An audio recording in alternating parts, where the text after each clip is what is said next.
What are you doing? Crazy? What's up, guys? Alex here, again with Jackwagon Garage. As you can see, I'm not at my shop today. I'm at my house, my garage. Got the old Integra here. I was actually gonna go to the shop today. That was the plan. I had a few little things to do, nothing crazy with the car. I guess I can actually, pretty easy to show. Basically, I was just gonna do two little things. So my temperature door, my little dial here for switching, cold and hot, it is you can kind of see it doesn't go past here. I don't know. I know it's a dual cable system. In other words, there's two cables. One cable running to the door that switches underneath the dash to change from blowing across like the heater core if you want heat, or the evaporator if you want like AC. And then there's a second cable that actually goes out into the engine bay that moves a little flap inside of the heater hose that actually allows the hot coolant from the engine to run through the heater core. And I don't know if I'm binding up on the cable on the door.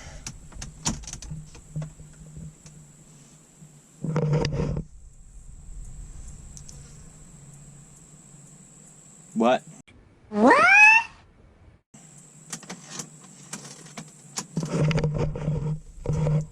Well, I've been fighting this for like a week, not having heat. I don't really need heat. I mean, it's hot outside. It's in the middle of freaking August. But sometimes in the morning it's just chilly enough. There's some condensation on the windshield and stuff. I like to have to blow the defrost to get rid of some of the fog in my windshield. I've been not having been able to do that for like 2 weeks. It's still stiff though. Something is right there. Something is stiff, but it seems to be, somehow I got it broke loose now. I guess that's all I needed to do, was just been trying to do that for like a week now. Nothing's worked, and now I get the camera to record maybe my findings and see what I got to do to fix it, and the camera fixed it. So never mind, we're good there. I mean, there's still a stiff spot. Something's obviously not completely right. I don't know if I've got a cable starting to fray, whether it's on the door or on the engine bay, on the flap and the heater hose, like I was saying, because there's two different cables, so it really could be either one. But well, now it's getting, so I don't know, maybe I just hadn't used heat in so long since it was summer that it got stuck, and now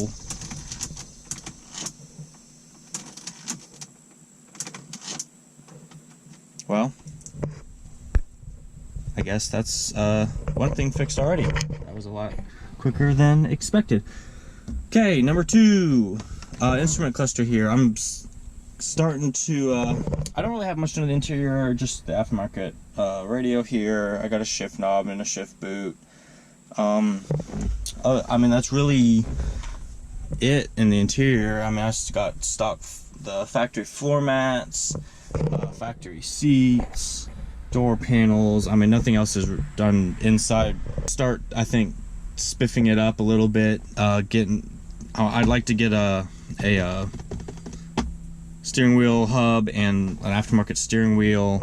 I'd like to get some aftermarket bucket seats, some floor mats. I'm thinking about even taking some trim pieces out, like this bezel around the shifter. Maybe taking some like little door trim pieces out, something like this, maybe around the door handles, just little things like that. Maybe even here around the vents and all my HVAC controls and stuff. Maybe sending those things off, get them like dipped in, like a carbon fiber or something like that. Just something to give some texture to the interior, make it pop a little more.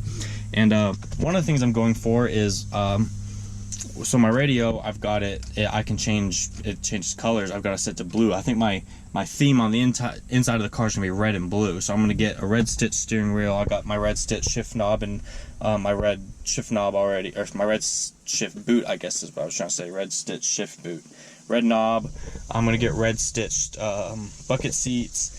So I'm gonna have the kind of that theme of the red stitch throughout the whole car. to contrast that, I'm gonna have blue lighting everywhere.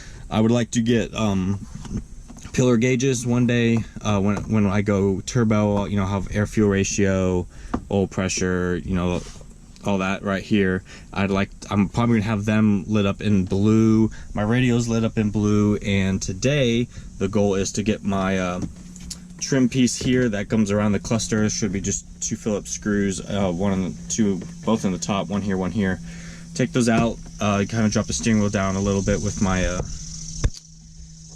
take your lever down here by the steering wheel, drop the steering wheel down, or the column, I guess. Take this trim panel out, take my cluster out, and I've actually got some. Let me run over and get them.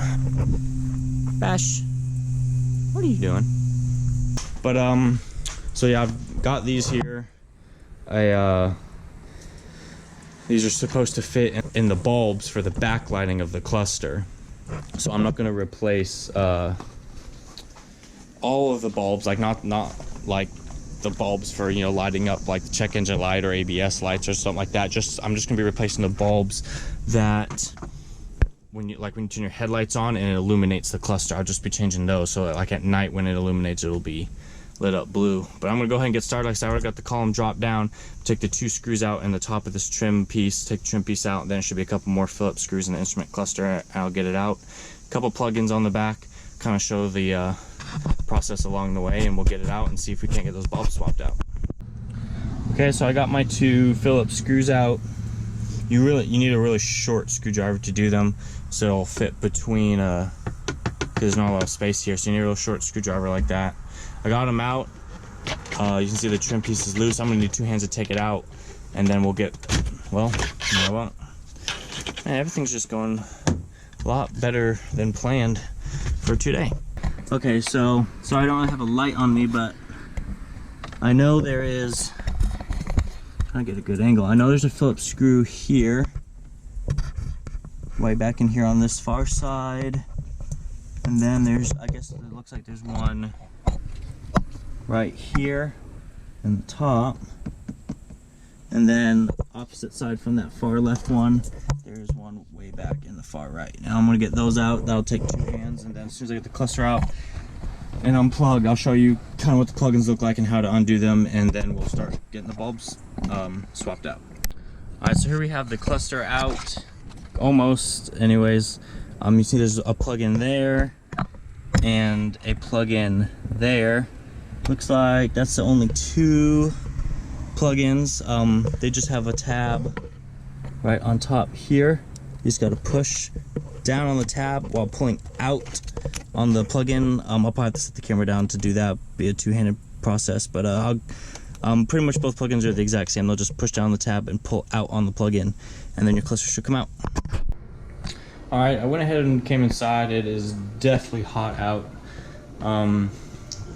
This is easy enough that I can come inside and do it and try to cool off a little before I have to go back out and put the cluster back in. Basically, so here's the back of your instrument cluster. I already took this one out. There's the big ones are your backlighting. This one is what lights up the cluster when you turn the headlights on. I went ahead and removed one of my old bulbs. I got a new LED in there. LEDs are did I stutter? A little more complicated, I guess you say, than your standard bulbs, in the sense that an LED can only have power go through it one way, and it can't be flipped. This bulb here does not matter what way I put it into my socket. The LED does. So if you end up doing this, putting your cluster back together, and your backlights don't turn on at all, or one doesn't, or something, it's probably because you got the LED in backwards. You have to go back in and flip your bulb 180 degrees around, because of LEDs can only go in one way. I mean, they can go in, they fit in both ways, but only work one way. So you have to watch that. If your LED, if you put this together and it doesn't work, you're probably gonna one of your bulbs in backwards.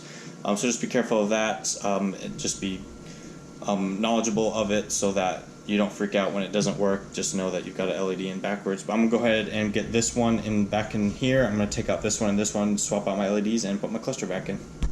Hey guys, back here a couple hours later from when the video ended.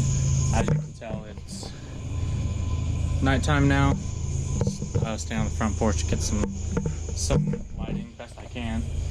Basically, I wanted to put the the bulbs in the cluster, and obviously you couldn't see what they would look like in the daytime. It was too light outside, so I was waiting for the sun to go down and get dark. I ended up doing this a little later than I planned on. I wanted to do it more like sundown, getting dark, but I got home a little later than I thought, so now it's completely dark. But we're gonna go jump in the car, light her up, see what the cluster looks like. I'm sitting in the car now. As you can see, it's completely dark. Got my radios lit up a little bit there, but we're gonna turn on the headlights, get the illumination to pop up on the cluster, and we'll see what she looks like. Alright, so as you can see, we've got everything is all lit up in blue now. It was all just kind of a, just a plain white, clear color before, nothing, no kind of hue color to it. So visibilities look like they're working pretty good. I have not put the the instrument cluster, the trim panel back in that goes around here, and the steering column back where it needs to be and everything, just because I want to make sure everything worked before I put it all back together. But now we know everything's good. It looks good. I'm happy with the way it looks. Pretty much, that's exactly what I was going for, so worked out pretty good. I got those bulbs off of Amazon. You can find them pretty easy. They're super cheap. I got a 10-pack. I only need 3 for the cluster, but I know they also do fit other lights in the car, like the dome light and stuff like that, so I've got spares. I can always go in and change some of the other lights from inside the vehicle to the blue LEDs also if I feel like it sometime. But for now, we're just going to stick with just the changing the cluster lights. Yeah, like I said, I'm pretty happy with the way they look. I got them off of Amazon. You can find them pretty easy. They're really cheap, and this is a super easy, clean little modification you can do. Hope you enjoy it, and we'll see you guys next time.